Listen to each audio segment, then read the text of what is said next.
Hey guys, welcome to Tuesday at Two Lines. Guess I should put my headphones on. Hope you're all doing well. Checking in on the chat. I'm running a few seconds late tonight. I just walked into the house. Had a cool evening so far. So, who all do we have? Hey, Dave Patterson, John Albright, DeFingers, Rob DeLeon, let's see here, John Tucci, Jeff G. Guys, all welcome. Looks like Scott's in the house. Justin Decker's in the house. Gary Dunmore, Pat. Yeah. Busy. 3 Bean Raceway. Dan. Yeah, guys, welcome. Welcome to Tuesday. So I have to tell a story before we get too far into the slot car chat. I'm a great big fan of classic jazz, big band, orchestra type music. And so I was just texting with Dusty. I don't know if he's in the house. Eric Tucker's in the house. Kirby, welcome. Daryl, Steve Sweeney, Daryl Rogers, Josh Reed is in the house. So real quick story. Guys, welcome.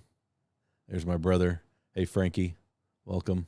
I don't want to miss anybody. Slot Car Daddy is in. AJ, Andrew Jackson is in. Hong Kong Wednesday morning. Whew. George is in the house. Sean Casey is in the house. It has started. So, tell the story real quick. Big band music. Loved it my whole life. My brother, Dusty, and I really got into, in the early 90s, Harry Connick Jr., Frank Sinatra, the whole thing. In deep. Really enjoy that music. And I got invited to come to a rehearsal. There's a local big band orchestra, that about 16-piece, that just put together over the last month or so. And a buddy of mine plays trombone in it. Shout out to Phil. He sometimes jumps on. But Phil's been bugging me. He's like, dude, you need to come check out the orchestra. And so I went tonight. And they were fantastic. I'm so jazzed about it. Ooh, no pun intended. But I am stoked because they've asked me to sing a few songs with them. And so now I have a million songs going through my head because now I know what level this band is at. And I think they can handle anything I could throw at them. And so I'm like, hey, let's just play the whole red light, blue light, Harry Connick Jr. album from front to back. Some Sinatra stuff, even going way back to like Cab Calloway and, all kinds of some just great stuff. So yeah, so that's a bucket list of mine. Some of you know that I sing at church. I lead worship. I play a little guitar. I would not be playing an instrument. I'm not that good of a musician, but I can sing a little bit. And there are songs like Sinatra or Harry Connick Jr. or anything like that. I can do that. And so now I need to send them a few songs, and then maybe I get to sit in and sing a couple with them. So that was a lot of fun. So I had to get that out of the way. Let's see. What did I miss?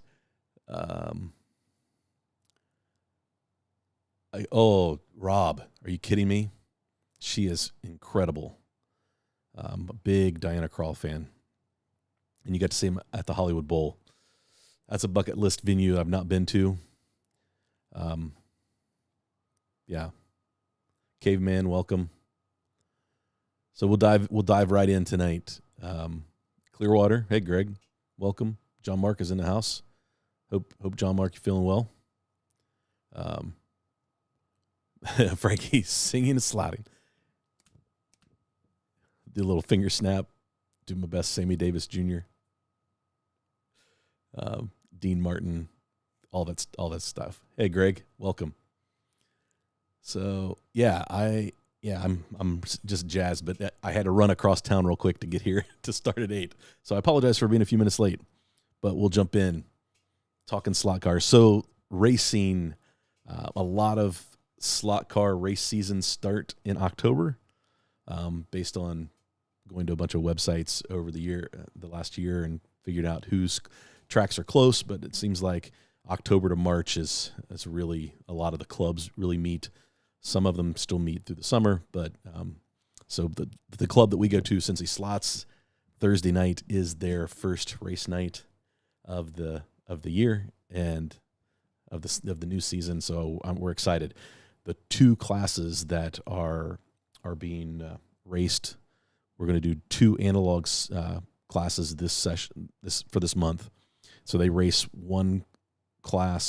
typically one class of analog, one class of digital, each month, so that you can get your cars tuned and just work on the same cars for the month, which I think is a great idea, because then you have an opportunity to find out how you do the first week and then come back the next week if you needed to improve your car, and you can kind of fine-tune the car for the track for the month to try to improve. So I think that's great. It's a great idea. I'm super looking forward to this week. We'll probably get run off the track. I'm not worried about it though, because it'll be good to get back in the swing of things. We've been tuning all summer. Had a few races that we've done, but nothing too crazy. So it'll be good to get back in the groove. So Group 5 sideways cars this month, and Group C slotted cars this month. So I kind of did a video on it, but I have the 962 slotted Porsche Hexcel car prepped and ready to go. And I have the 962 Fat Turbo car ready to go. Now, it's hard to believe these are pretty much the same cars, except for they're not. Obviously, same wheelbase. But the Fat Turbo is just slightly shorter, and it doesn't have such a big wing, and it tends to run a little better on my track than the Hexcel does. Until Dusty came over and ran his 962, and it blew both of these cars out of the water. So, but these two are prepped. I don't know that I can do anything more to them to get them ready for race night on Thursday. So that's what we're doing. You just dropped a tire off the table, caveman. Oh, you're right, I did. It was probably a rubber tire, so it was probably stuck to one of the cars. But thanks, I'll get that. What am I missing? Slot R. Dave is in the house. Hey, Dave, it's your bedtime. Steve, since he slots, brother. Hopefully we'll see you there on Thursday. Hello, Misfits. That's funny. Yeah, hopefully. Hey, Reese, welcome. Hey, Tom, good to have you. Greg, that would be awesome. We would love to have you. It's a fun time on Thursday. Really a great group of guys. We've met some great guys that are quick and fast but super helpful, and it's a fun environment. We got Bernie and James and Tom, and just rolling through Josh, and of course Bruce and Steve and Scott, and gosh, Pat. There's just a bunch of guys. I know I'm missing a handful of them, but we'll get to catch up. Steve goes. We'll get to catch up this week, so I'm looking forward to it. Slot R, John Albright. How could I not join HRW? The three amigos have lured me down the scratch build rabbit hole. Gary, Dusty knows how to drive. Yeah, Dusty got him a new controller. He is now a DeFalco on Team DeFalco. And I will have to tell him this. And I told him this person, his driving has gotten better with that controller. I think it's just because it's a little more simple than the slotted, and I think the feel in the finger, he's really really driving well with it. There's always more. Let's see. Give him way too much credit. Hey, Bricks, welcome. Good to have you tonight. So yeah, hey Chris. Hope you're doing well. So that's what we got coming up. So that's my Group C cars. I've got them prepped. They're as good as they're going to get at the moment. So we'll see. We'll do some minor tuning once we get to the track just to make sure that, and I'll test both of them and see which one's going. And then for the group, sideways group 5, I think did I say Group B earlier? That was dumb on me.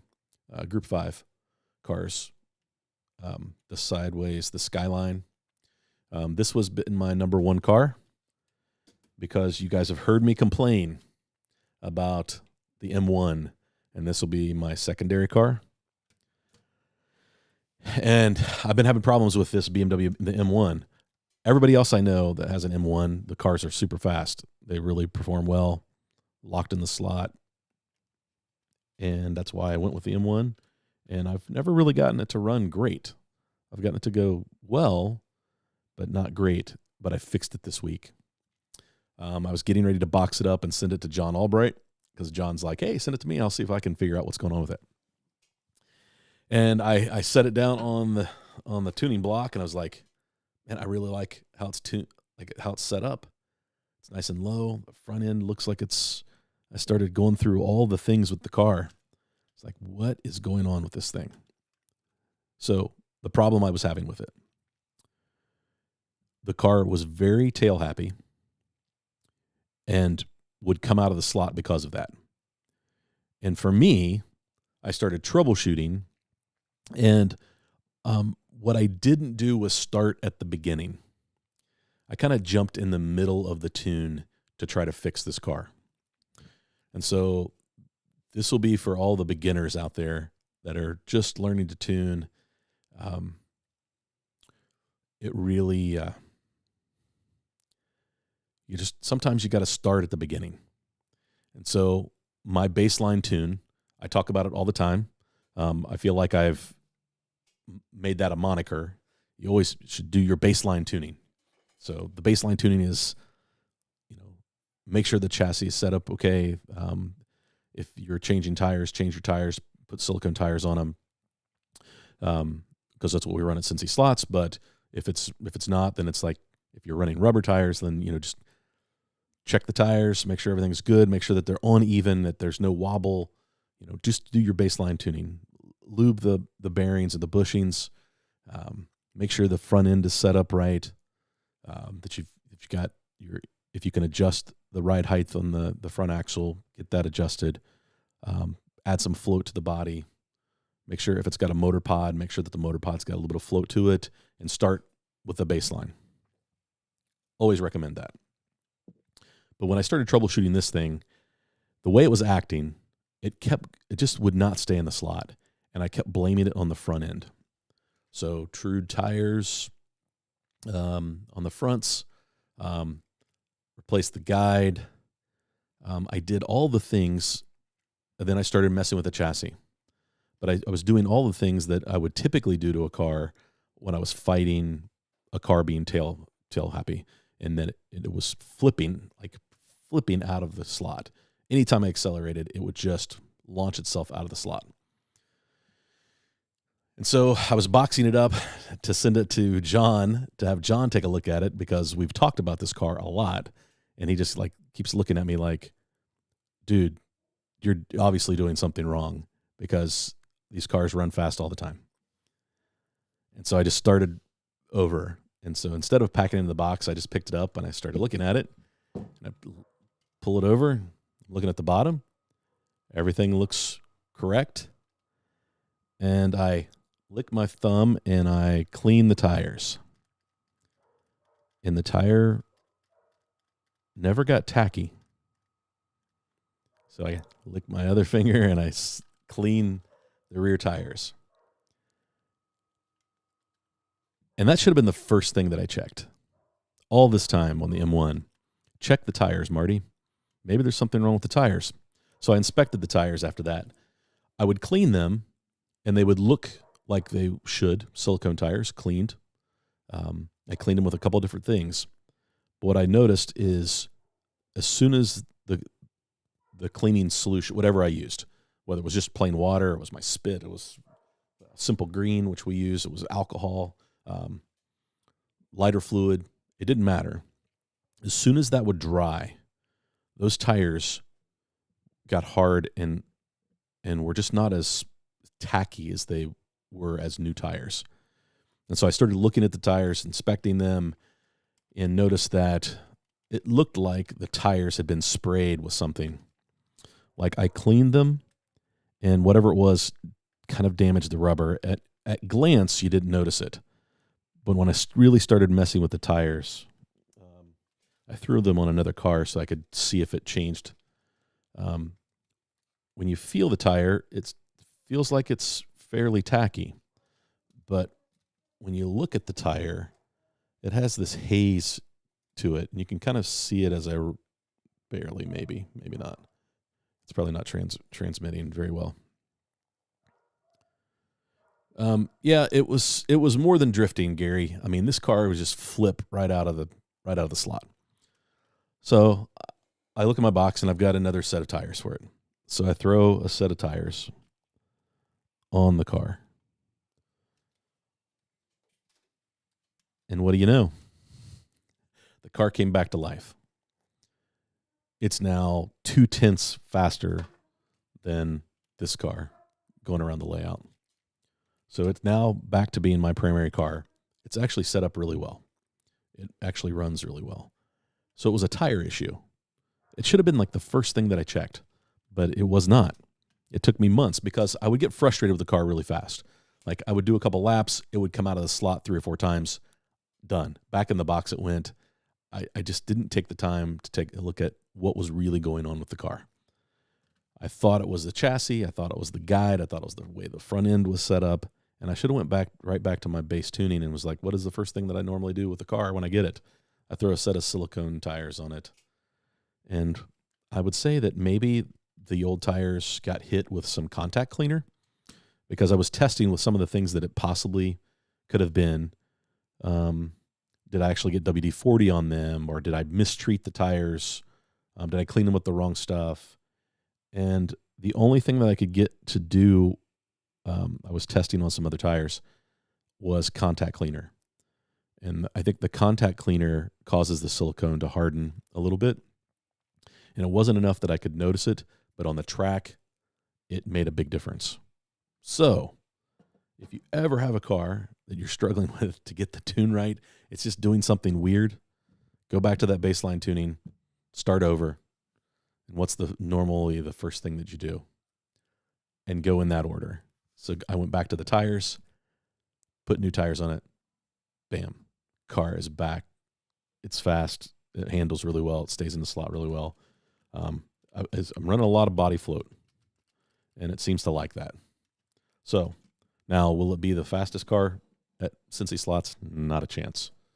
But will it help me get some good laps in? Hopefully so. So there is, sometimes don't get ahead of yourself when you're tuning a car. One thing at a time, figure it out.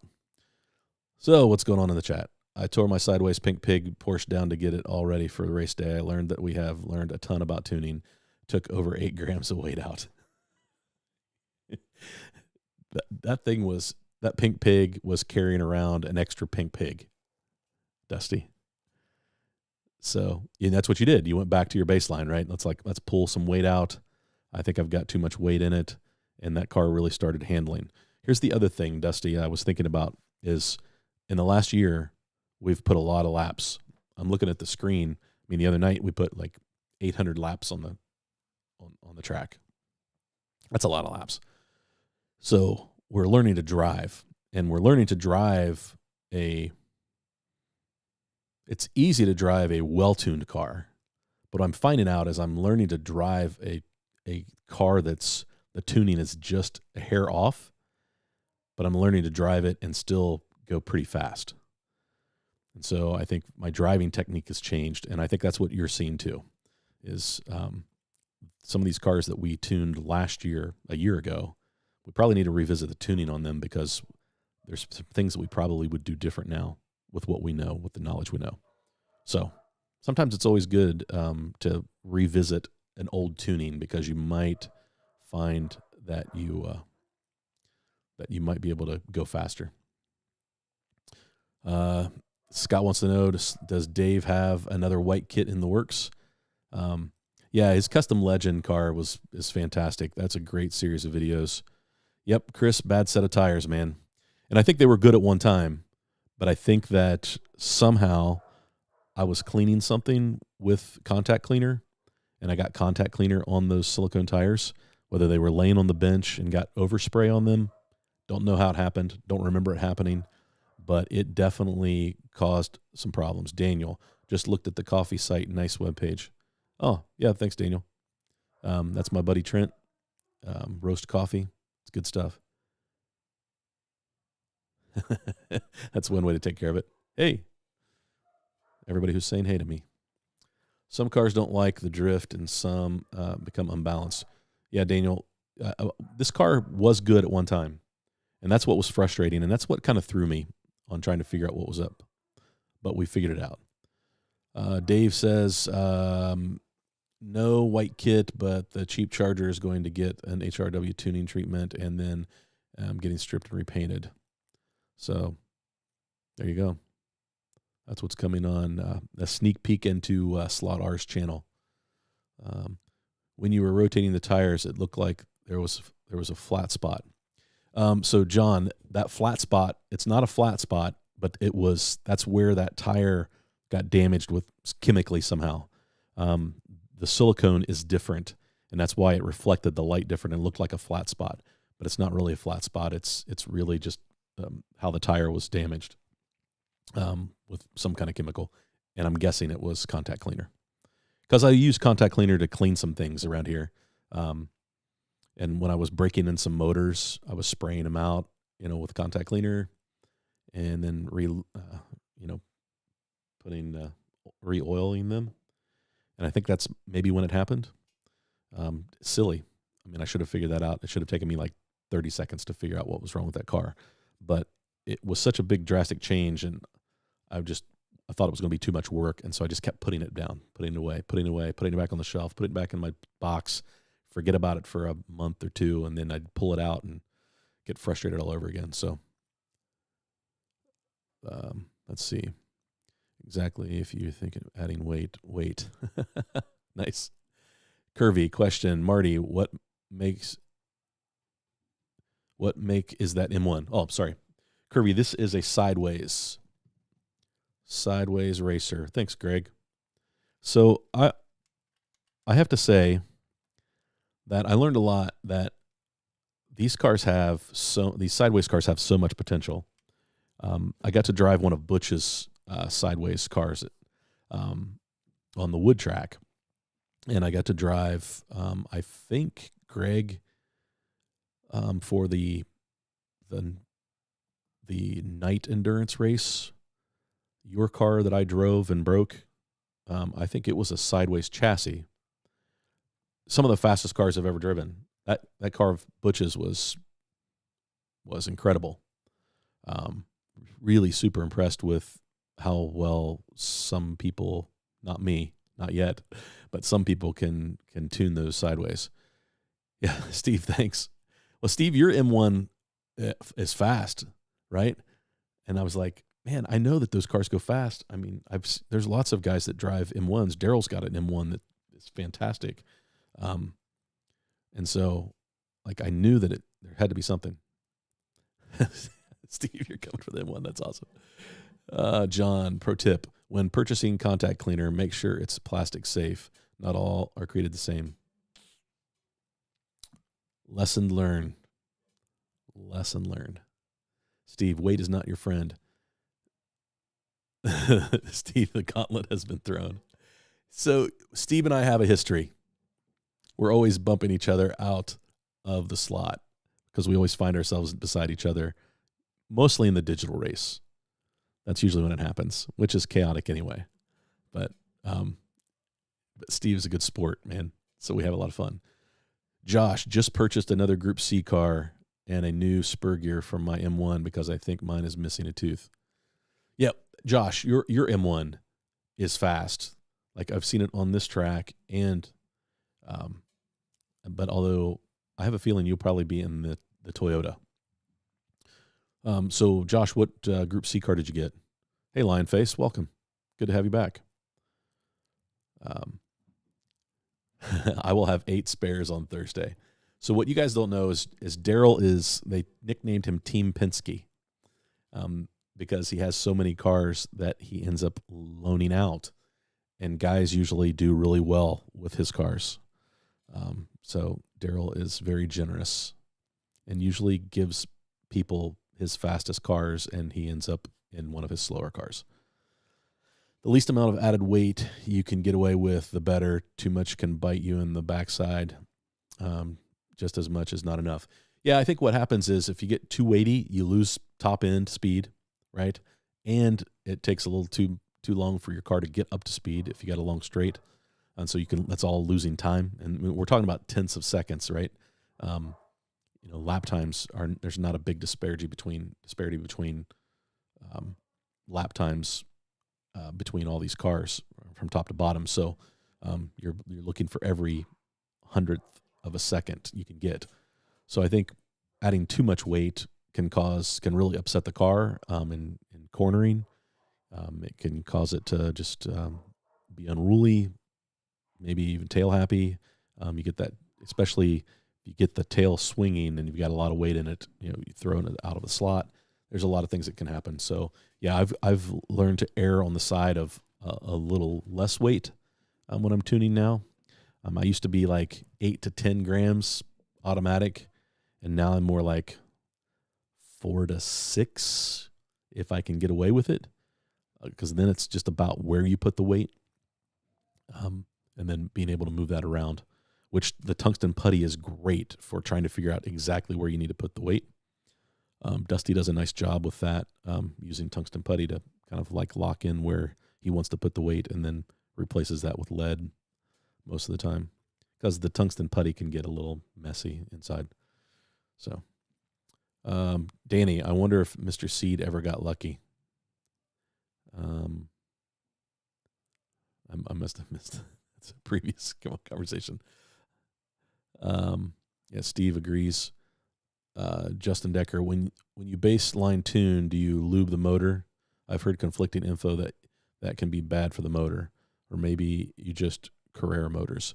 So Justin, what I lube, I do hit the bearing or the bushing of a motor, but I don't typically like use calm drops or anything like that for lubrication.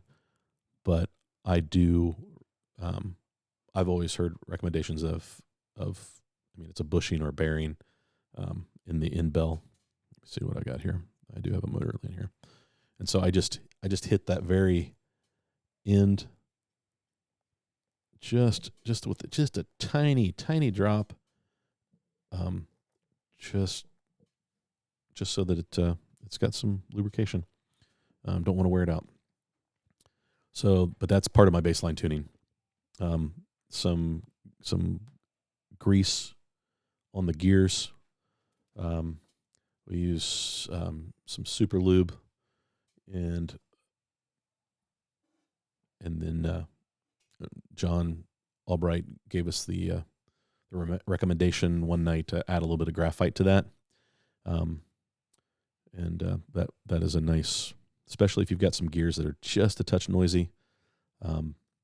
You can throw that on there and it'll really help. But that's kind of the baseline. Check the front end if you can adjust the front end, get the front end right. Make sure that everything's level up front and your front tires are where you want them, and the guide is down in the slot. Lube the bearings and the bushings. Lube the motor. Grease on the pinion. That's kind of baseline. That way you do a nice once over before you throw it on the track, because my Group 2 Revo slot, the gear mesh was awful. When I threw that, it made an awful racket, and then nothing. It stopped. The motor was just sitting there spinning, and it's because the motor was loose, and the mesh was off, and I probably could have damaged some gears if I was not careful. So that's why the baseline tuning really is the way to go. Clean and ready tire is a must. Yep, Frankie, you got it. What's bad for the motor is when you overdo it with the lube. Yeah, you got very little. It does not take much. Just a tiny spot on each end. Don't flood it, or that will be bad for the motor. Yep, great advice, guys. The Aston Martin was a sideways as well. Josh, that's the car I was thinking of. Yeah, the Aston Martin. That car was fast. It was a sideways. Let's see. Our Group 5 class is dominated by sideways. Yeah, I think they probably have the best Group 5 cars, no doubt. Oh, yeah, we always have a great time. There's one thing, Steve, that the Two Lines crew can do is make fun of itself. We can make fun of ourselves really well. Cincy slot Group 5 is sideways only, so I can't race my Avant Mirage. That Avant Mirage that Daryl has is really a sweet car, and it is fast on my track. At Lowe's, they have great electrical cleaner, plastic safe. Tom, I'll have to check that out. Use a very light oil, duck oil or sewing machine oil, not 10W50. Yeah, that's right. Yep, it is. Yeah, think hundredths. DeFingers, but I have been trying to figure a way to do it. No, we don't DeFingers. DeFingers, did I miss a question? Let me roll back up. DeFingers. The car will run.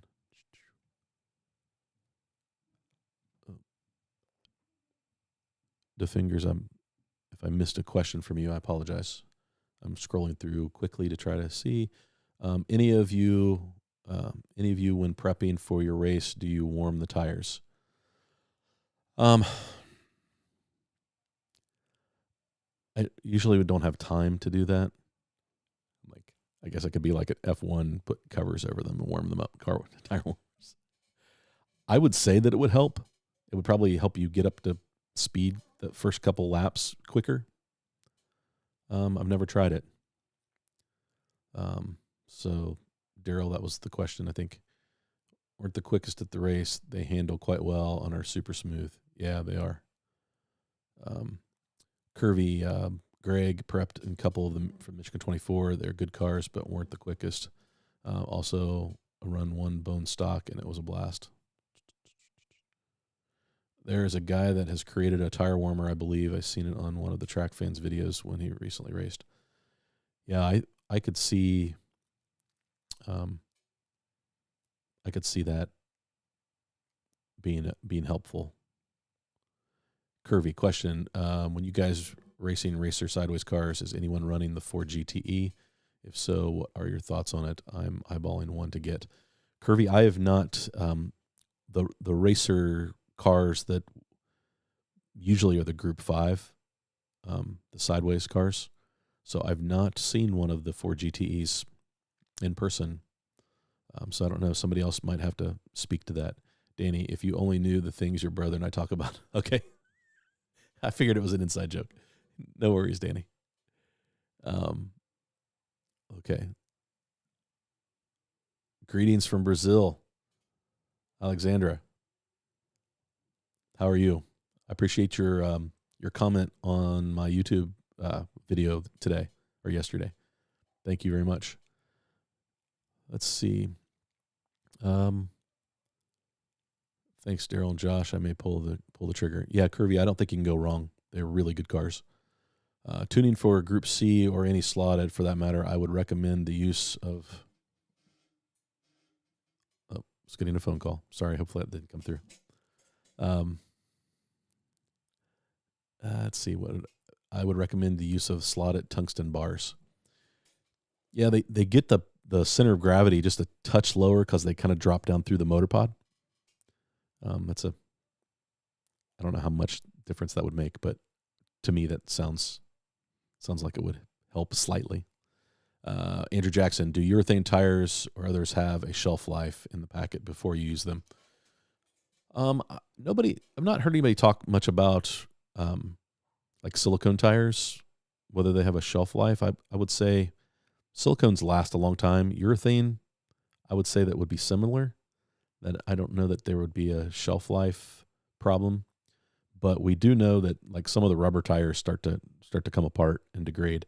And I've had one set of silicone like this, but I think it was caused by some chemical issues, getting cleaned with the wrong stuff. So Andrew, I hope that if anybody else knows, I know Carrera tires, lots of complaints here lately that people are getting cars new in the box, open it up, and the tires are all melty and a mess. So, hey, Patriot, welcome. Hey, Don, good to have you. That tire warmer was genius. Yeah, I need to go check that out. It was on Pete's channel. I'll go hunt for that.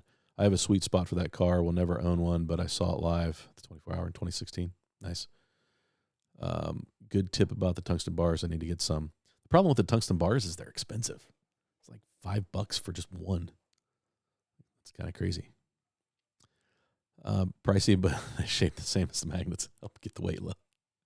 See, I'm always behind in the chat. Always behind in the chat. John's always ahead of me. You don't want to foul with the comb or the brushes with oil. Yep. That's exactly right, Steve. That'll mess up your problem. That'll mess up your motor. Let's see.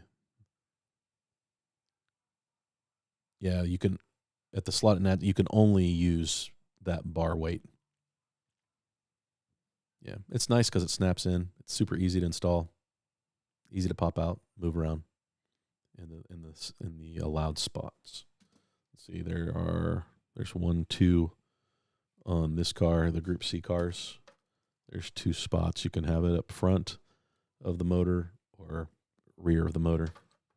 So, and I would say Slottit's done their homework, and that's why they put the weights there, because that's where they work best in their cars. I always try, but the track owners don't care for the silicone and rubber residue that is slung everywhere.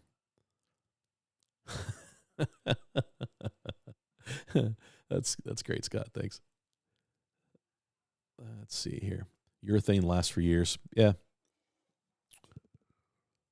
And I think the silicones hold up pretty good too. Harry has cars from 15 years ago with urethane tires and they're still fine. Yeah, I would expect that. Yeah, Steve, we've got the Dusty bought the tire truer, the CG tire truer. That's a great truer if you don't have one. I'm window shopping on LEB, and now I have one a couple more cars. Yeah, Curvy, it's dangerous to go shopping, man. All have shelf life, some longer than others. Silicone 16 to 20 years. Thanks, Jeff. What else do we have out there? I'm working on a midget announcement video. George, I think I'm going to build a midget, but I can't use the kit that comes from Slot Car Corner, correct? Or can I use that kit, just use the smaller motor bracket? Let me know in the comments. Yeah, oil collects dust. Yep, Slot Car Daddy, yeah, it can make a mess of things if you use too much. Steve, that's all right. Autocorrect gets us all every once in a while. I saw various weights at Hobby Lobby for Pinewood Derby cars, huge selection and fairly cheap. Yeah, Caveman, they're big. That's the only problem with them. I tend to like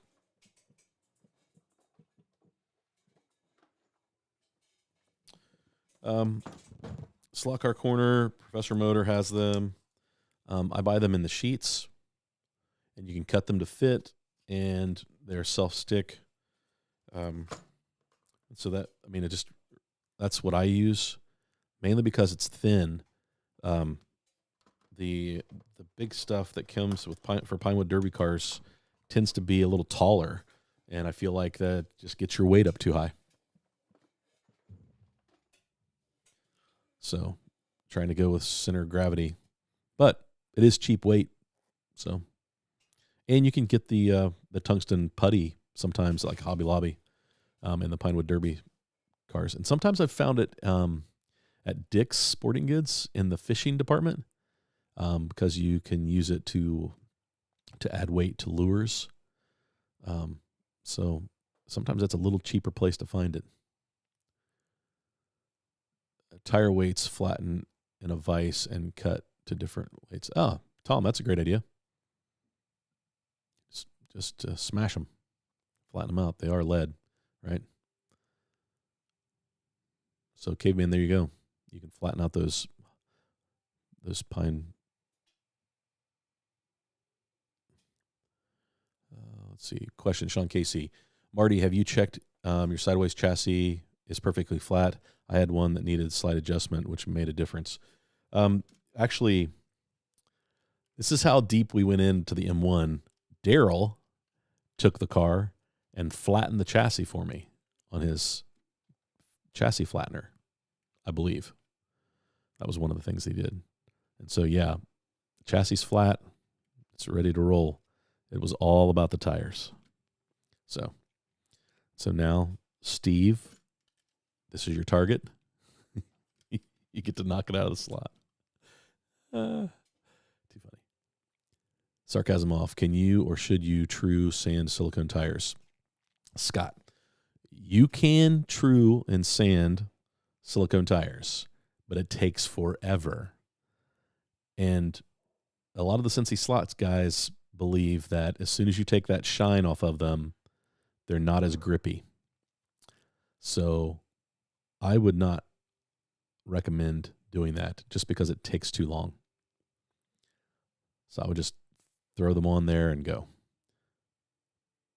Not that will work. Wrong wheels.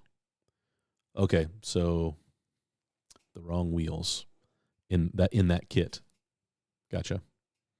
Yeah, I'll hook up with you offline sometime and ask some questions. I want to make sure if I'm building this midget, if I'm going to go down this rabbit hole finally of scratch building, I thought I would start with the midget. So, Tad's sending his on Friday. That's awesome. Yep. Daryl says you're very slow with a little friction and water. I use water true in my tires. Yep. They just don't, they go really, the silicones go really slow. I was doing the same thing the other night, looking at a car for Marty Racing Trans Am. The order button jumped up and bit me. Yeah, I've got to build a modified Trans Am car, and so John and I were game planning. Actually, Daryl and I were too. And Daryl and John were telling me the exact same thing. I wasn't testing either of you, I promise. But we both had two different conversations going on, and they were recommending the same things to me. So I must be headed the right direction. You can true silicone tires. From what little I know, it's a process of trying and polishing. Knows a lot more than I do. Yeah, I mean, I think that you can. It's just, it takes a really, really long time. You've got to be patient. George told me a story about, he sent me these Carrera 917s, and they were crazy fast magnet cars. We loved having them here. He sent me 4 of them, I think, and we raced them all the time digitally because they were just locked in. And those silicone tires, trued, were unbelievable on the track. But he said he had hours and hours and hours truing those tires. So I'm not sure. The reward is probably there. It just takes a long, long time to get there. Let's see. Generally, glued and trued silicones are better than slip-ons, but some series don't allow them, NSR Eastern Championship being one of them.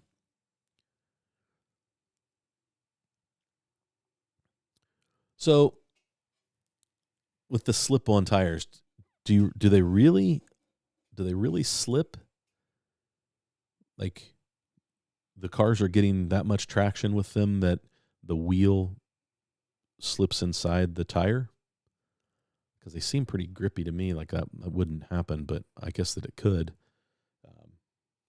So I always wondered about gluing tires, the importance of gluing The problem with gluing tires on is you kind of ruin the wheels if you ever have to take the tires off. Plastic wheels. Another question about Sideways. Which guide are you using for the Carrera track? I don't see one from Slot Invasion. So, Sideways. On my Sideways cars, I've got the Slotting Plus. Is that right? Or is this the...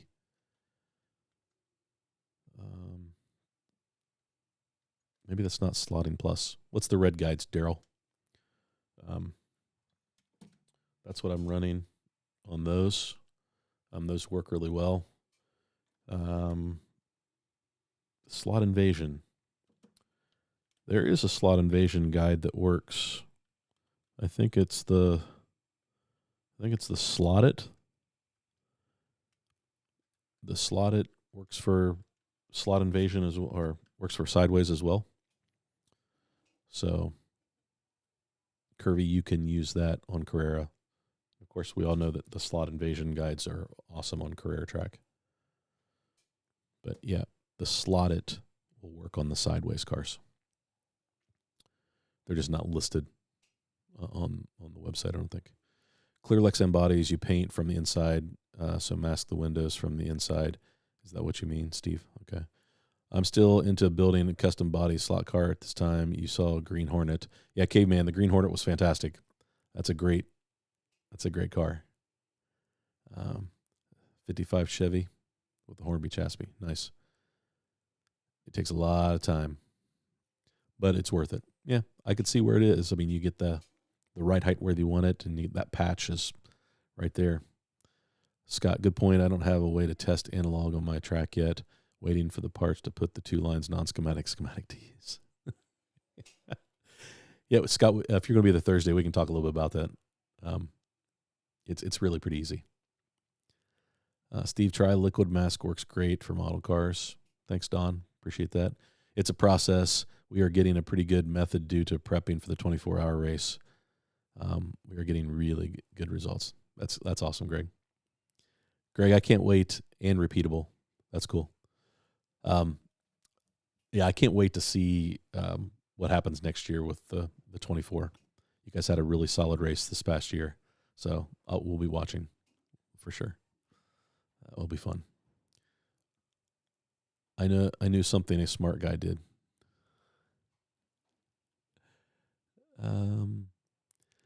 Josh likes the NSR wood guides and everything because they don't bottom out on Scalextric's track or Carrera track. Yeah, Josh, you go between Dayton and Cincinnati, so you've got to deal with multiple tracks that you're running. Let's see. Yep, those were Trude silicone. Oh Lord, don't do that. George, you explained how painfully long it took to get that. What are foam tires good for? It seems like they would drift like crazy. Tad, I think foam tires tend to be used on wood tracks. A lot of times they're using some type of traction compound with those as well. That's just based on conversations I've had, not based on any practical knowledge that I have. Somebody can bail me out there. Yeah, Tom, super impressed with Polycar track.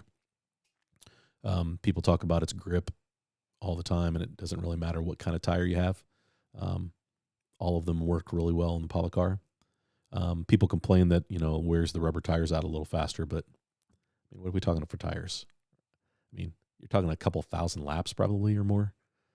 I don't know.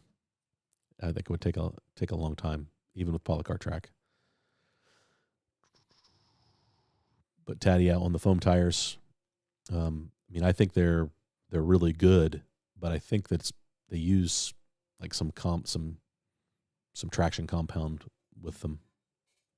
I meant slip on as you slip them onto the wheel, and not that they slip while they're on the wheel. Okay, yeah, I thought that's what you meant, Josh, but I was like I've never really understood the gluing them, but they always talk about like glue and truing the fronts, but it's just a tire that you slip on the wheel, can't glue them.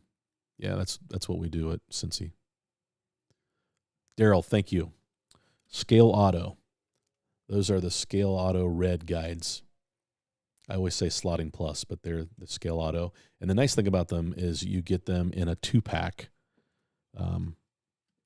for like $4. So somewhere around in there.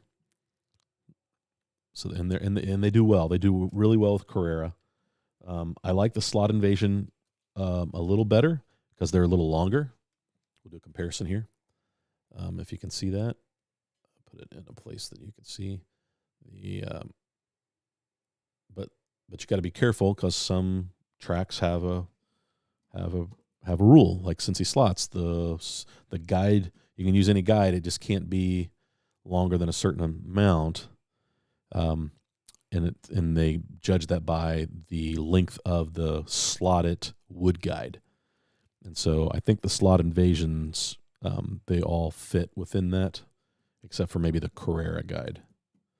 But I think all the other ones fit that. So, Slot Invasion. So we erase slip-ons at Cincy Slots. Yep. I use silicone to glue the silicone tires on the Carrera 917s. Okay. So they probably come off, if you had to replace them, they would come off easier with silicone. Got it.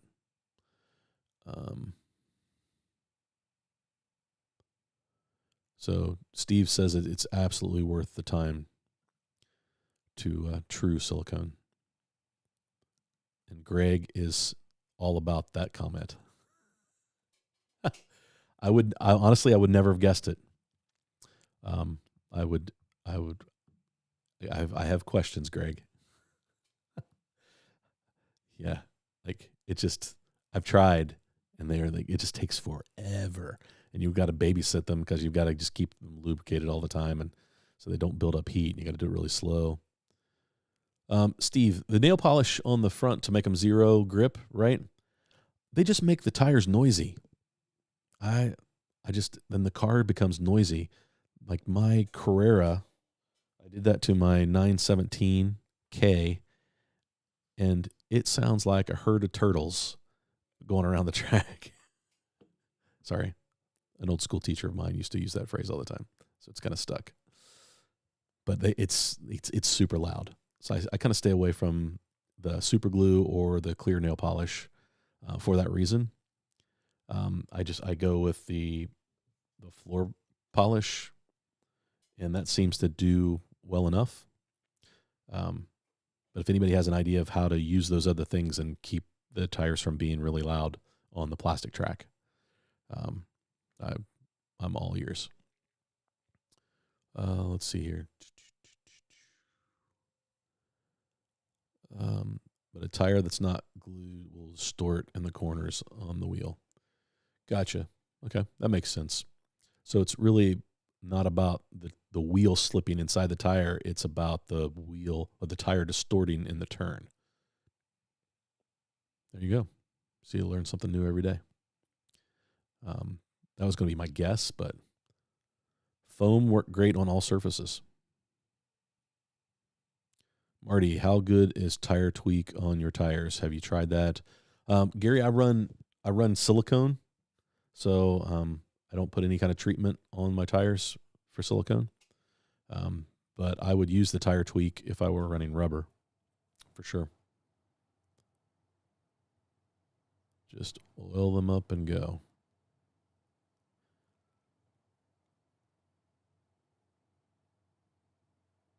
Okay, yep, that makes perfect sense, Steve. The part of the tire that hangs over the wheel will collapse and make the car slide. That's when you hear that little hop from the tire. Foam tires on a 132nd car on a glued wood track exceeds the impact survivability of the 132nd body. Be prepared to bring your car home in pieces.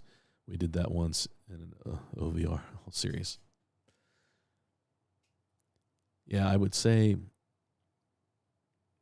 I don't want to mess with glued track. That just seems like such a mess. Maybe I don't understand how that glue applies to the track, but I don't know. Might get some and not put anything on them. Tokyo Drift. Lighter fluid cleaning foams after oiling them, and they do not need glue. Yeah, George, we've talked about that before. You and I, about treating tires. The Scale Auto Guide's better than the Franken slot guides, Rob. So the Franken slot guides, I've only used the Franken slot guides on Carrera cars. Do I have one?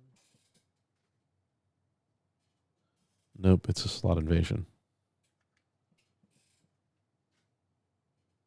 But yeah, I've only used the Franken slot on Carrera. I don't know did they make guides for anything else? I like the Franken slot guides. They're very similar to the slot invasion for Carrera. Spray glue is basically STP mixed with naphtha. The Aston Martin you ran in the night race had Trude silicones. Scale Auto Guide will go around the corners on a Scale Electrics track where the others won't. There you go, Daryl. So yeah, the slot invasion might have problems on will have problems on a Scale Electrics track. So yeah, that is something to think about. The Scale Auto is a little shorter guide, and it's thinner, but it works really well. Use drywall sandpaper to true silicone tires. Regular sandpaper clogs up. Got it. Steve, we treat foam tires with suntan lotion with higher SPF, more grip. Wow, I am learning so much now. If I ever race Marty, I'm deliberately setting my gear mesh badly. Just so it's loud to annoy me.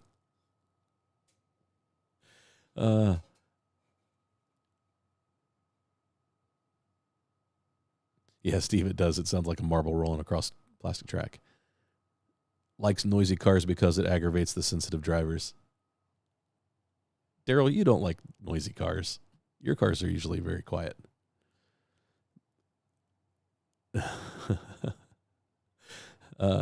Greg, Quick Slick Zero Grips are really good tires for the fronts, glued and trued without anything added to them.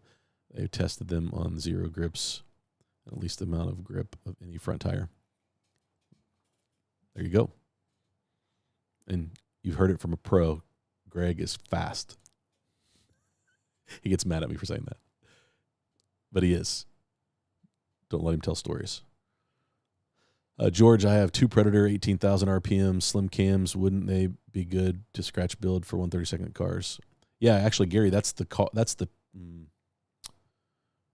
is the motor that comes with the chassis kit that Home Racing World is put together with Slot Car Corner. It's one of my backup tricks for the two-line screw. Everybody's picking on the two lines, guys. It's all right. We can handle it. I did quiet down one of your cars, Daryl. Will be when the new motor bracket comes out for the slim can line. Just be patient because that will change a lot with building more cars and have no need to cut the interior. Very cool. Thanks. All the voices in my head drown out the car noises.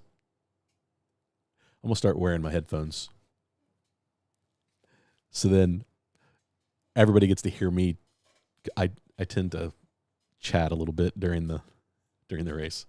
Usually it's self-deprecating and apologizing to the marshals. Trying to get a clicker to work on my gear. No, they are not the zero grip. Yeah, they're not noisy, which is why I like them. But honestly, I don't invest in them. I guess that's why I'm slow. Because I'm truing and polishing, but I'm not spending money on zero grips. Although I should, but I don't tend to. After using the clear nail polish, let it dry a little and then put some acetone on a microfiber cloth and spin the tire and rub the tire, and it will polish the nail polish and really make it perfect. And that quiets it down a little bit, Steve, because it softens that a little bit, maybe. Polycar's slot is deep and lined and accommodates mini guides. I've been using tire tweak for years, rubber and foam tires only. Keeps them from making noise. Nice, Steve. I will have to try that. That was with the nail polish. Clear nail polish. And then put some acetone on a microfiber cloth. I'll have to try that. What else did I say we were going to talk about tonight? Gosh, we got into tuning. We tend to get there. Oh, it's because we were getting ready to race. So I'm excited about race on Thursday. Vin says, Revos are so loud I start banging my head like Rain Man. Caveman, I had to step away for a second, had to laugh when I got back about scratch building cars and cutting the interiors. Exactly what I'm doing. Caveman is doing that right now. No, not that one, Marty. The FF Slim Motor. Okay. Thanks, George. Those voices have had some not so good ideas. That's great. You're not wrong. I like it if the car is a bit of noise, so don't have to listen to the voices in my head. There you go, Daniel. Yeah, curvy 4-track build. That's what's next. Greg, talk about your 4-track ideas. So I'm obviously still obsessed with. If you watched my video over the weekend, I really want to try a 4-lane track. I don't know why. It's going to make the layout smaller from a lane standpoint. But I think it'll be fun when I have guys over to race. So that's what I'm working on.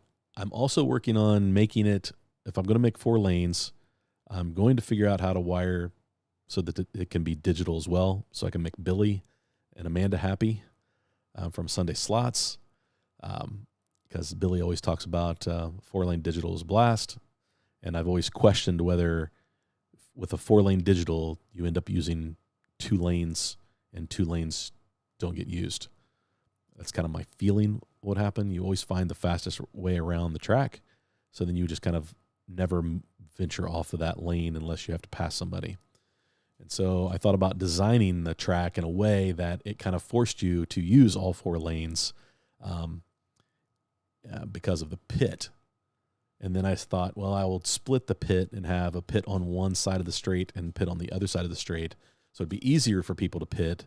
And so somebody wouldn't have to make 3 laps just to get over to the right lane to get into the pits. So I think that's the route I'm going to go from a digital standpoint, is have 2 pit lanes on each, flanking each side of the straightaway. And so that's kind of what I'm thinking from a digital standpoint, but I do want to try it 4-lane digital. So Bruce, on Thursday, I know you're not listening, but on Thursday, I'm hoping that in stock you have one of the power, the start-finish line extensions to add to 4 lanes, so that I can go 4-lane digital and try it. And then I think I've got the wiring figured out so I can isolate the other 4 lanes. It's just going to take a lot. So we may start with analog first and work towards 4-lane digital. Maybe not be 4-lane digital immediately, but that's a project. The other piece of that is I want to build one without investing any money on a bunch of track. So I have a couple of layouts that I really like. One, I only need a couple of straights. The other, I need some 230s and some R2s and R3s to make it happen. I think I would be happier with that in the end, but I think I'm going to build the first one first just to see if it's something that we want to continue. And so maybe we'll race on it a few weeks and test it out and see if it's worth expanding. And then at that point, I'll spend the money on the track and expand the track. But we are going to stay Carrera digital or Carrera track. We're not going to move to Polycar unless Polycar is listening and they want to help out with that. Even if I could buy it at a discounted rate, that would be awesome. Anyway, I know that's not happening. So we're going to stick with Carrera. And then I've been toying around with some wood wood ideas for a track layout, and yeah, so I've got some ideas and some things I'm working on. So maybe we'll end up with a wood layout. Maybe not here. Maybe attic. I don't know. Maybe this gets moved up to the attic. My wife throws me out. I may have to rent someplace and put it. But I do have not far from my house. There's a space that could become available to rent, and I know the owner, and I haven't had any conversations with him, but I'm going to throw out some ideas to maybe let me test a club track for a little bit, just to see if it's one of those things. If you build it, will they come? And go from there. So then that would be where a nice wood layout would really come in handy. All right. So that's from the talk on the 4-lane. What else am I missing? Man, there was a bunch of messages. Sorry if I have not been paying attention to anyone on the chat. I finished up a new midget video announcing the mail, and yeah, no worries, Georgie. We got you. 4-lane digital would be something to see, especially if you could change to all 4 lanes. So, Caveman, let me see if I can pull it up. There's really two layouts that I really am drawn to. So this is going to look a little different because I ended up, because of the pole right there, I have a pole, and then the corner of this table is cut so they can get back. There's some plumbing here, so I had to make room for that to get back behind the table. And so I've had to adjust, and I had to flip a couple of the layouts, just flip them around so to accommodate that pole and that little cutout on the table. So let's do this. All right, here we go. So this is one of the layouts that I'm looking at. 8-foot table, 24 feet long. I've got room for a little overhang around the table. We're doing it now on this one end. So I can accommodate kind of a little bump out in a couple places, not a problem. I know that I could shorten this a little bit, but I was going for a certain length on that front stretch. And so this has a lot of 230 and 330 turns. I thought it would improve the flow. And I had a conversation with Greg last week about the little S turns here. I think you guys can see my, no, you can't see my, here. Now can you see my pointer? No, you can't.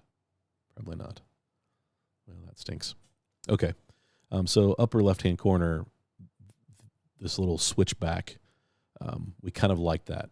That's very technical, but I think that would be a lot of fun. But this is the layout that the track pieces that I have enough straights. I have exactly enough straights for the layout the way it is. But I would need another set of 230 or 330s and another set of 230s because I have 24 230s and right now I have 12 330s and I would need 7. So actually that's like 2 sets unless I can find a single someplace online. So that's what we're running into with that. So I've got some investment, probably a little over $100, which isn't huge. But that would give me that layout. The other layout that I'm considering is a little simpler, and I could recreate it right now. And that is this layout right here. And I have the pieces, except for I would need to pick up a few straights. So I think I would need 6 straights to make this happen. Which is not hard to do. So pretty minimal with that. Not quite as interesting or technical track, but I still think that that it could flow pretty nice. I think it would be fun. It just this top section, I'm not sure that I love, and it leaves this huge space on the table, wide open. And so the one thing that I could do with that is cut that table out, which is just a piece of plywood. I could cut that piece out and really help with marshalling, and give room on the opposite side up against this wall. So that is an advantage to that. It's a similar layout. It's just those S's are no longer there. But what I think I'm going to do is I'm going to build this to see if we even like running a 4-lane track. And if we really love this, really enjoy it, the other thing I thought about doing was taking some of these straights out. So, like, let me see here. Like pulling this out, making this smaller. And not that I really want to shorten up the track, but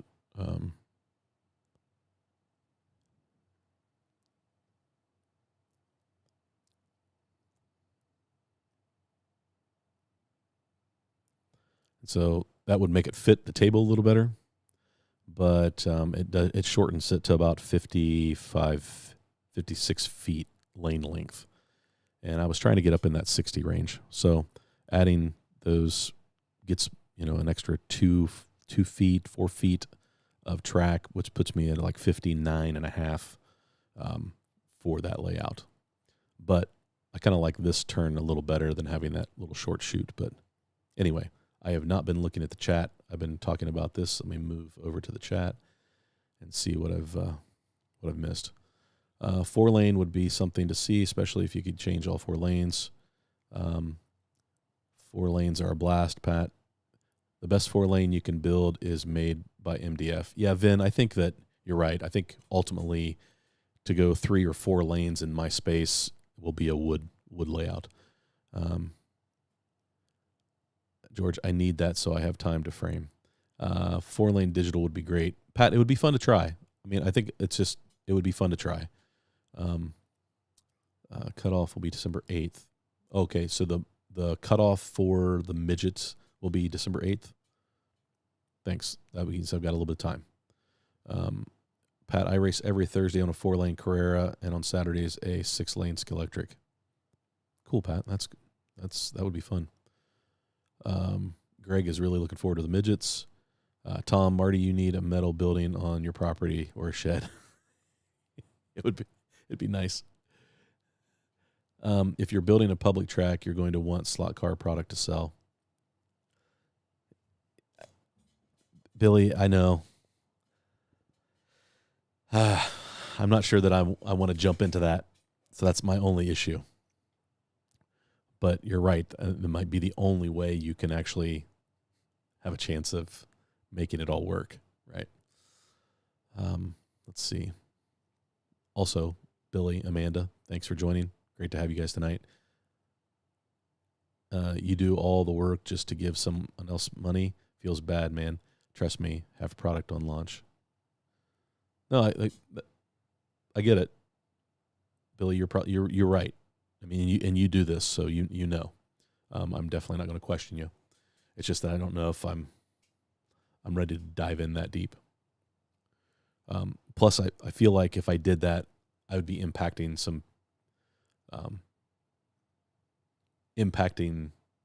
like people that I support now. So like, I mean, I think Bruce, unless I worked out a deal with Bruce to be my distributor, that might be a way to do it, is just be an extension of somebody else's store. Yeah, Billy, I could have Sunday slots south in Ohio, and you could provide the store, and I could just run it for you. Joking. Curvy, I did the 4-lane with being able to go through and change to all the lanes. It was really fun, but the guys who come to run would camp in a lane. Yeah, Curvy, I think that's what we'd find out with the 4-lane. There it is. Marty, can you send me that track plan? Which one, Billy? I'm happy to. If you let me know which one, I guess I could just send you both. Question. This is kind of personal. Does anyone have an HO track on the side? Steve, I do not have an HO track. I used to a long time ago, but I do not have any HO cars. So you like the ones with the S turns? Yeah, I do too. It just means I'm gonna have to invest a little bit more money. I didn't want to have to buy any more R2s and R3s, but it is what it is. But eventually, I think that's where we're going to get to, Tom. Let's see here. No, but I want to when I get my room all set up. Oh, HO, yeah. I saw the layout you proposed. You would need 2 power tracks. Will that work together for lane changes? Or will you just end up changing to the right or the left? No, you can put, see, I've got a lane changer in the middle of that straightaway, so you can go, so you're not trapped in 2 lanes. You would be able to, I would want to add some additional lane changers. In this plan is just the lane changers that I have. Not adding any at the moment, but I think I would eventually want to add additional lane changers. Let's see. Thomas, do you suppose a tri-oval wood track is feasible? Yeah, definitely. The only problem with the tri-oval is it takes up a lot of space because you've got a wide track, right? So that would be my only thing with a tri-oval. But you could do a slight tri-oval. I'm really wanting a road course first. But, yeah. Space equals finally putting up some diorama. Sean, you're right. With that layout, I would have plenty of room to add some scenery. Lion Face, you prefer the first. Let me go back to that first layout.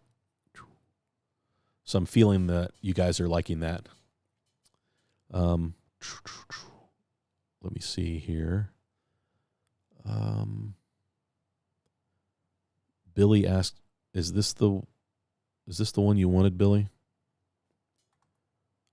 Because if it is, right there it is. I just posted a link to it. So yeah, I think everybody's leaning towards this one.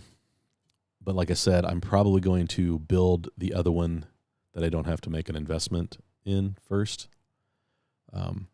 I have enough straights. If I shorten my pit lanes a little bit, I can steal some straights out of that and just make smaller pit lanes just for the testing.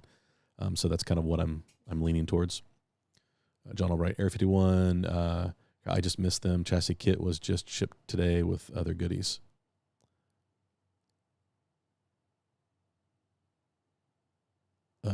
No, been about 2 weeks. It is the 0.8 bracket for the S-Can. Okay, you guys are catching up. There's the link to that. Thanks, George. I have enough HO track to probably run to your house. What do you need? I'm sure there's some guys that have tons of HO track. Guys, if you have some extra track, send it to Marty. No, Tom. No. You don't need to do that. I'm not hard up for tracker money. I'm doing just fine. But I appreciate that. Chris Freder still says he has his HO AFX track. Yeah, that's perfect to move to the HO in the winter when you got less space. Tom still has his HO track. Competition is good, Marty. Some businesses become complacent because they forget they are in the job of service and fail to appreciate the customers. Yeah, Daniel. Yeah, I'm not afraid of competition. I mean, you guys probably know, like, I had a conversation with Jim when I posted my video about the digital conversion box. And I hope that it didn't have any impact on him based on the numbers of views of those videos. I don't see how it could have. But yeah, competition's always good. But I really don't. I'm a people pleaser. I don't like to make people mad. Yeah, Chris, I do too. I like the S's. I think this is really the layout that we'll end up with. It may not be the first iteration, just a test to make sure that 4 lanes is where we want to go. But Dusty just bought a track last night off Facebook Marketplace. Yeah, I don't want to steal your track, dude. You already have enough invested in my track. I got this. Gary, thanks. It looks like it would be fun, and it fits my table and it fits my space. It does create some a little more space to marshal than what we have right now. The nice thing about this layout we have right now, it is super easy to marshal from even just the drivers, where the drivers are. And so I'm hoping that that top turn does not become a pain, because that would be a pretty good reach into that S turn. So that's my only concern, is that top turn, that sharp 90 or sharp 180, that hairpin, that double hairpin. That second turn could be an issue coming out. The only thing is if you come out, I mean, you're at the farthest reach away. It's like that's my only concern. Having an HO track is what got me sucked back in 6 years ago. Scott likes the S's too. Yeah, I think it'll be fun. So eventually that's where we're going. That is eventually where we are going. That was the original. That's where it all started. And that is a direct copy of, let's see, where's that? This track here. And when you look at that track, it looks fun. And so that's where that kind of weird straight, it's not really straight, comes from. So cut hole like Bruce did over there. Yeah, I think you're right. That's probably the easy way to manage that, Greg, is by just cutting a hole. You shouldn't need high RPM motors with that layout. No, you're right. Yeah, we should be able to run stock motors and not have any issues. We run stock motors now, John. I mean, we're not really. I have like two 25K motors and a handful of 22.5 motors, and most of them are not in a car right now because this track doesn't really need it. So cut a hole like Bruce did. HO is like turns a lot of guys on, but a major turn off for me. Yeah, I'm not super excited about HO. I love the detail of 1/32 scale. Just not gonna lie. That's a sweet track. Yeah, this is the one in the picture, Billy. It is. And so, Billy, that one, if you would like that, I studied 2 pictures. Hang on here. I can copy. I can paste that. If you would like that layout, there's that layout. I think I would need to flip this though. Although this would be this would be easier to marshal. I might be able to get away with the pole. The pole would land right about here, so I might be able to slide that whole layout down.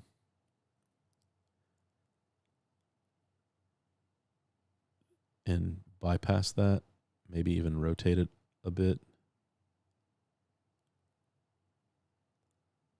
Like that. Let's move it back up.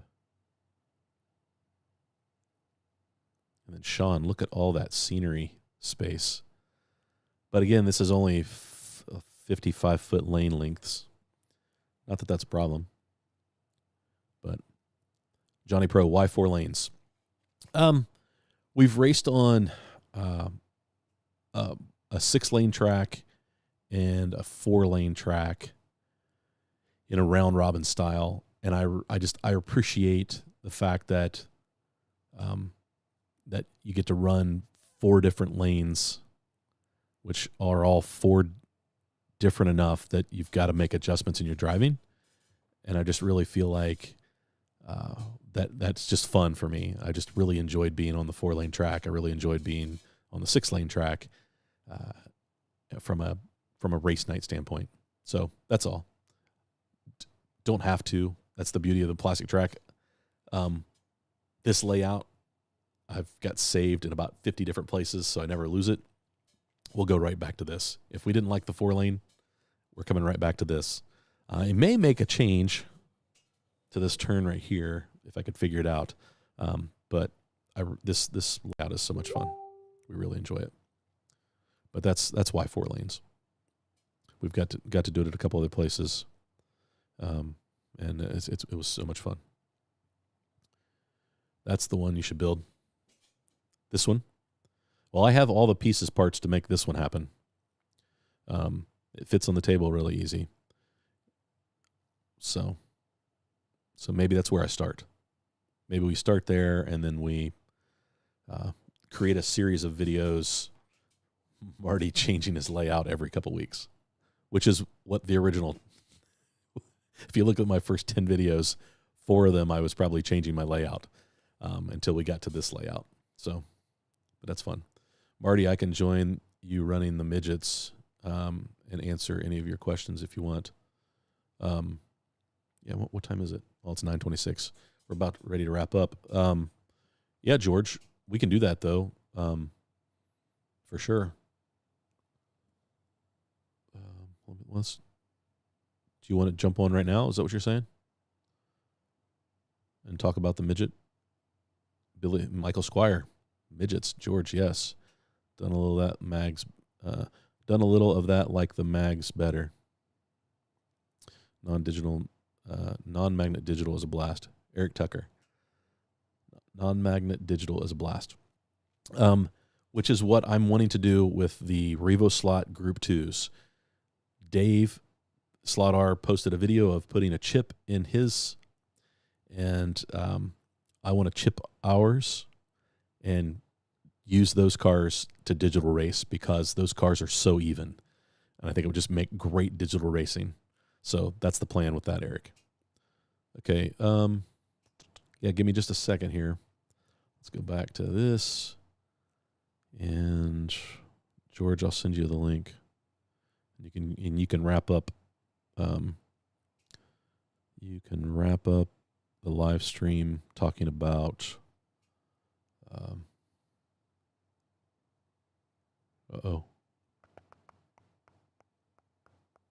Where's the window at?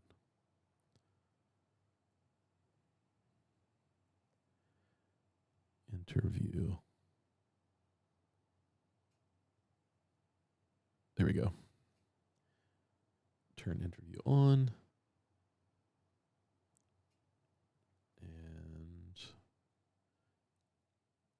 copy link. George. I'm getting there, George. Be patient, guys. Sorry. I apologize. This is we're calling an audible.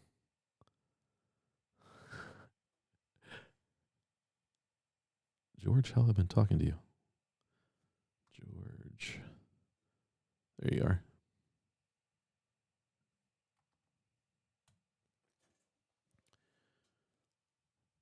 All right, George.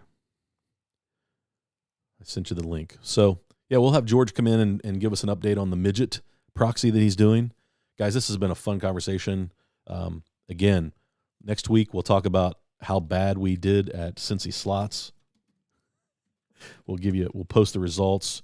How many times Steve knocked me out of the Daryl, how many wins he got. But no, it'll be fun. I'm looking forward to it, regardless of where we're at, how we finish. So I'm telling you, though, Dusty is going to kick my butt in Group C. His Group C car is fast. I couldn't keep up with him. He was pulling away. Can you say midget anymore? Sorry, Vin. I apologize. It's the car. I'm not being insensitive. So George, I sent you the link. Question for George: How do the brass chassis run on Carrera? I think brass chassis are always going to run better on the wood track. I don't have any experience with that, but I think that those cars are made for a wood track brass chassis.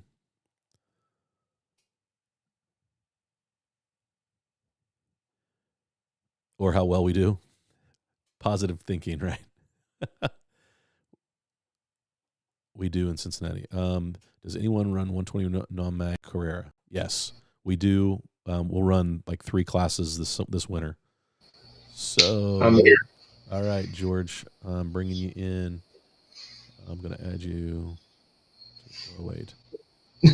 I'm going to add you to the left. How's that? That's, I'm not echoing or nothing, right? Nope. You're good. Your audio is good. So, So give us an well, update. so I got 3 of them here.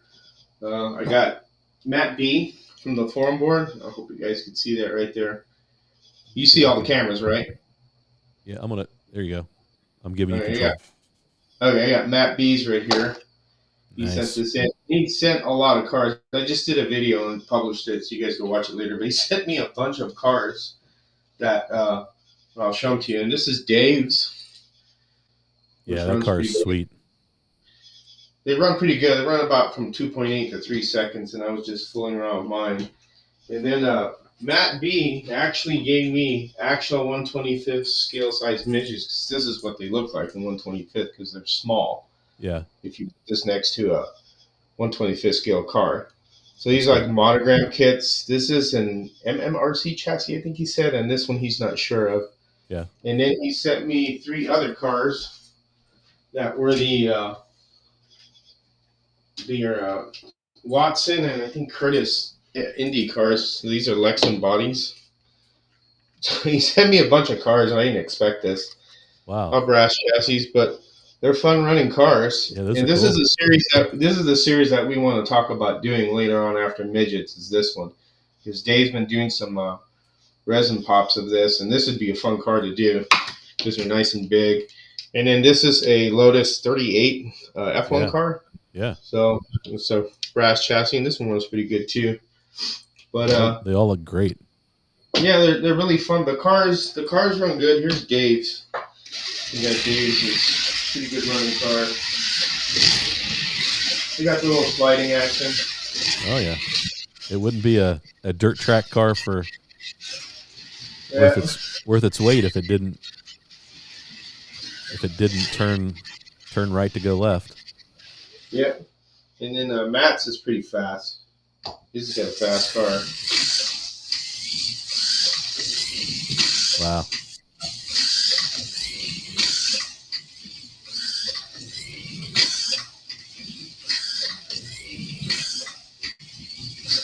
Pretty good running car. And then my Heap. We won't put that on. That's kind of embarrassing. But yeah, I mean, I set up the date the cutoff mail date is December 8th.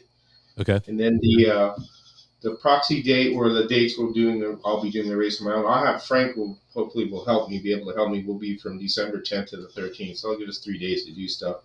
And then I did a lot of printing of these little alien figures to kind of send as, something.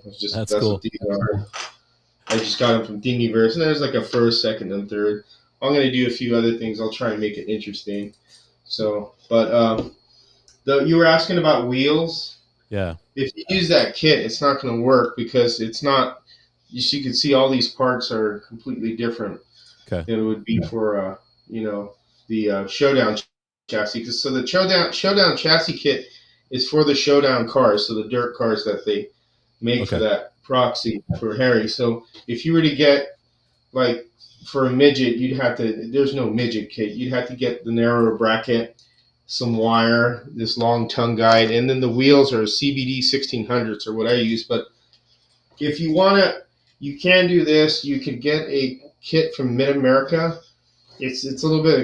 It's not as cheap. So Mid America has a kit that's a midget kit that comes with the body, the wheels, the motor, everything. So all you do is put it together. If you want to do that, concentrate on the modeling. And then there's other chassis kits that are available if you just want to buy just the chassis itself and then just put the model on it. And I put the links, I think, in there in the Home Racing World and everything, and also on the Facebook page on Home Racing World when I first started this. So there's a lot of different options, or you could build your own. That's just, it's something that I'm trying out. This was kind of like a proxy, but not a proxy because I wasn't sure I really wanted to do this. So now I'm knee deep in it. So I'm gonna try and do as much as I can, as best as I can. This will be the first time I'm doing this. So yeah, it looks. I think you're committed at this point. yeah, I am. If there's any questions, I don't know if I could read them, but I have like TVs everywhere here now. Let's see. Let me see if there are any questions out there. They were talking about how well do. One of the questions, probably while you were trying to get set up, was I'm going back to try to find it. How well do brass chassis run on Carrera track, or are they better off on wood? They run good on Carrera track. Remember when I first started, my first car was a Pontiac GTO dirt car. I'll bring that out.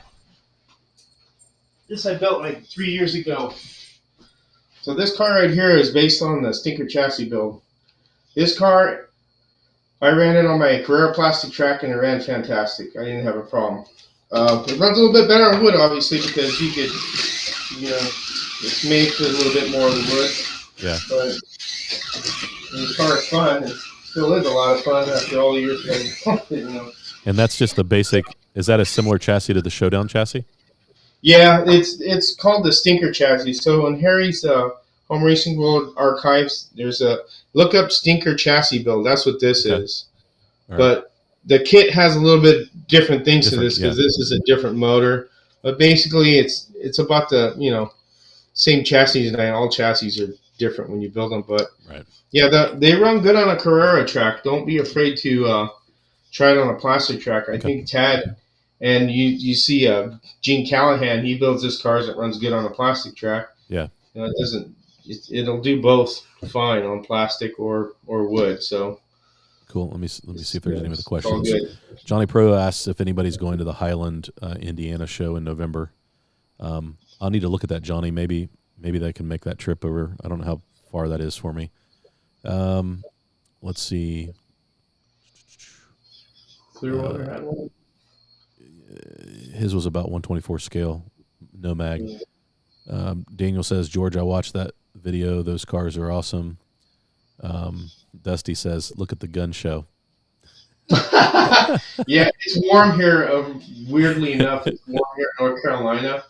And I was out there doing yard work, and then I had to paint the mailbox. My mother's coming next week, so we're trying to make the place really cool for her. So she, because we want her eventually to move down here. That's why I got this house that has the bedroom on the bottom, so she doesn't have to move up steps because there's a restroom there, and then she has access to the kitchen and the living room. So, I want her to get out of California and to live with me. So that's cool. That's why I'm kind of painting the shed and all those. I've got a lot of projects going on. It's a big month for me, so there's a big family event coming on, and I have to really take care of a lot of things. So I've been trying to do the slot car things more toward the night than during the day. Yeah. So I've been really busy with it, but yeah. That's awesome then. Yeah, Chris Fetter said he loves the Lotus. That's a cool F1 car. Like I said, I got the box and then I opened up the box and it was like all these cars. I'm like, holy crap, what is he doing? He had told me, I'll send you a couple of cars. It was more than a couple of cars. It's like a fleet. So, and those 120 midgets are pretty cool because that's the actual scale. And most of the 125th, that's what they look like, 125th. But so Clearwater asks, how many cars do you think you'll end up with, George? So far we have 13 people that wants to send cars. I mean, that's wild. I think 14 because Gene wanted to send it. It's just like I said, if somebody wants to send one in, they can send one in. I'm just doing this. There's no rules right now because I'm trying to just figure out what we could do for a set of rules because we want to see what everybody builds.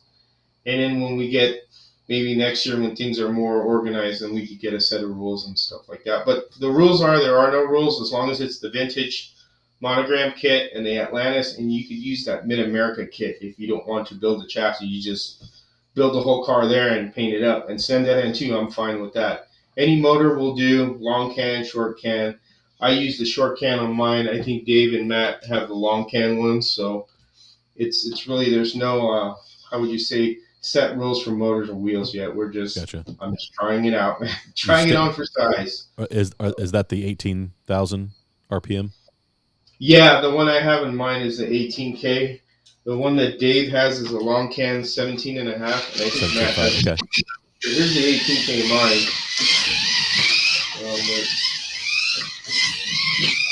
It's a good grip too, so yeah. That's on my little card. Yeah. But yeah, that's the 18K motor in that one. Cool. The other ones are a little bit torquey, a little bit faster. And then everybody's approach to mounting the body is different too. It's pretty cool. Dave's is like a compression fit. So this is like compressed over the rails, so that's how the bodies hold on. And then cool. Matt has one screw from the bar holding the whole body on, which works just fine. And then I have a little wire that goes right there to hold the body on, so I just pull that wire out and it comes off. Nice. And that's why I don't have a long can, because the wire's right there. So I just stick with the short can to make it work. So it's just interesting to see what everybody else will come to the table with, different designs. That's what's fun. And then looking at the different models, it's really pretty. All the different Dave's Coca-Cola and Matt's. I think that's, I can't read that word too well, but Axion or something like that. But it's pretty cool how he did the design of it right here with the markings and then all that. It's pretty fun. And of course, Dave, his cigarette hanging on. There's always a cigarette. Dave always builds cars. The driver always has a cigarette. That's I even have one of his old cars that has a cigarette in it that I was giving to me. Well, there's always pictures of those old guys racing those cars years ago, and some of those guys would be smoking in the car as they're on the track. Yeah, what was it? Grumpy Jenkins was drag racing. There's a video clip of him banging gears, and he had a big stogie. He bangs the gears, so that's the way it was back then. It's a little bit different. Yeah. Well, thanks for having me on, Marty. I know man. No, I'm glad you gave us an update. I think that it's been a popular topic in the live chat the last couple of weeks. People talking about it, and it's good that you shared information. And you said you just posted a video tonight with an update. Yeah, it's already posted up. It's about Matt's cars and then the announcement of the dates. Anybody could, if you want to send a midget, you're welcome to. You don't have to. I'm just if you want to. It's a little bit of a challenging build because it's a different aspect. And then at least you have the motor bracket for it. That 0.8 motor bracket is for the S-cam motor and the long cam motor, but it's narrow, so this way you could stick it in between this body. Whereas the other one, it's not. It's wider, so it'd be more like wider for like the showdown car. Gotcha. So that helps out a lot. So, but if you don't want to build the chassis, like I said, there's that Mid-America kit. Okay. That one is perfectly fine. That comes with everything. Throw it together and make a nice paint job on it. Smack the body on it, and you got a running stock car, and that's fine. And I'll take care of anything if anything goes wrong or something comes loose. I'll take care of that. So it's no big deal. All right. So when I send you my car, you can tune it so that it doesn't embarrass itself on the. I'm sure it'll be fine. I'm sure yours will be good, man. I don't think it'll be a problem. That's great. All right. Well, it's 9:43. Time to wrap up. But George, man, thanks for joining. I appreciate it. Thanks for the update. Thanks for having me. If you guys, if you got questions, I'm sure. There you go. A little bit of a gun show. That's flabby guns. Same here, man. But man, thanks. I appreciate it, guys. Thanks for tuning in this week. We'll see you. We'll give you an update on how racing goes on Thursday night, and we'll have some fun for sure. And then we'll go from there, and it'll be good. So, guys, have some get the slot cars out and have some fun racing. Oh yeah.